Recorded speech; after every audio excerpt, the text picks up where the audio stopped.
Hello, Paysbook Nation, and hello, world. This is your coach, Romeo Rovillos. You can call me Mentor Rome for short.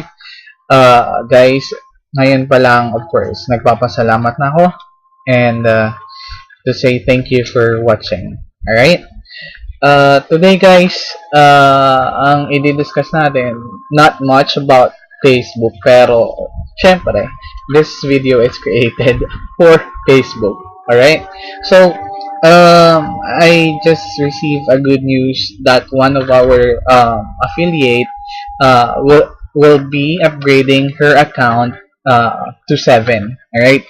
So from my previous videos, ina-acknowledge na natin siya upon creation ng account and activated or upgraded to 3 accounts. And today, guys, upgrade or mag-upgrade na siya sa 7 accounts. Alright? So, that's none other than okay. So, that's again Ms. Arlene Pereras Zapatero. Okay, I'm sorry about those pop-ups or messengers. Those are groups that I belong to. I have the family, my friends, and then Facebook Nation as well. Okay, so here we go, guys. We're already logged into Miss Arlene Zapatero's account, and unang-una mong titignan dyan is kung available code or kung may available code ba siya sa account niya. So, what I did is I transferred the codes from my account to her account to have added those 4 accounts. Alright? So, nandito na siya, guys. Available codes for. Sana makita nyo. Sana hindi siya natatakpan ng mukha ko. So, dito sa summary, guys, makikita nyo kung ilan yung available codes niya. There you go. Ngayon, guys, anong kailangan mong malaman ulit kung magle-link ka ng account or mag-add ka ng account? So, just go to genealogy. So, yun, clinic ko na siya, guys. And then, maglo-load yung genealogy natin or ni Miss Arlene Zabatero. And then, it's taking some time. I don't know why. Let's just wait for it to load. There. Okay, so kailangan mo unang-una kung saan mo idudugtong yung additional accounts niya. So, it says there, please wait, the data is loaded. There you go. So, she currently have 3 accounts. So, yun.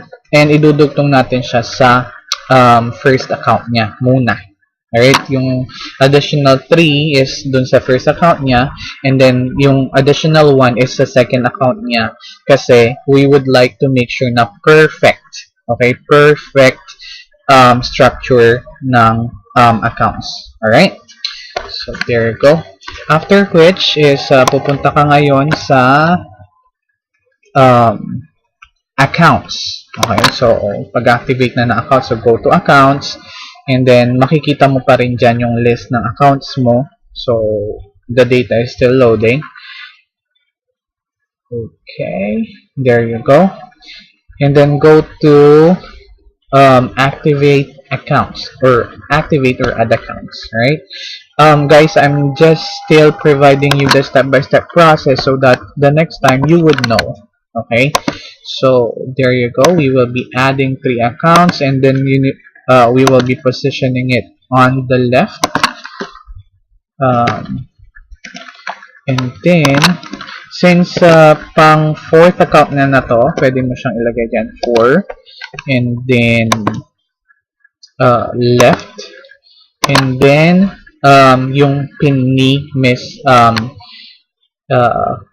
Arlene. So, right now, guys, ipapause ko muna siya para, syempre naman, for security reasons, hindi niyo makita yung pin ni Miss Arlene. Okay? Let me pause it for a while, and I'll be back with you shortly. Now, once I get back to you guys, ipapakita ko sa inyo na na-add na natin yung 3 accounts. Okay? Okay, guys, so that's it. We have successfully added 3 accounts on the left of Miss Arlene.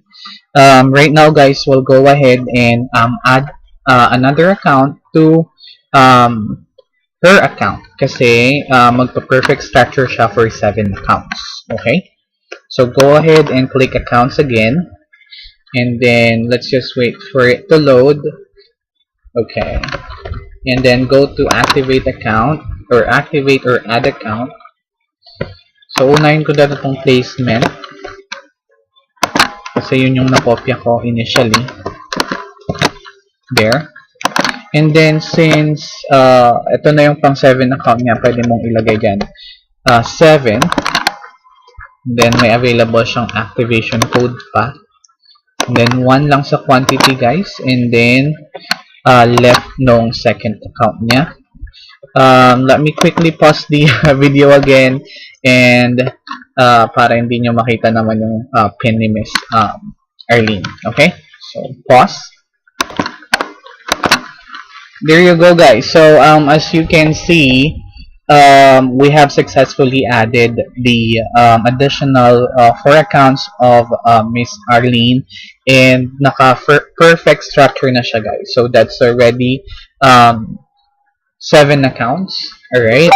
And let's just quickly check, guys, kung magkano na yung, of course, kinita ni Miss Arlene.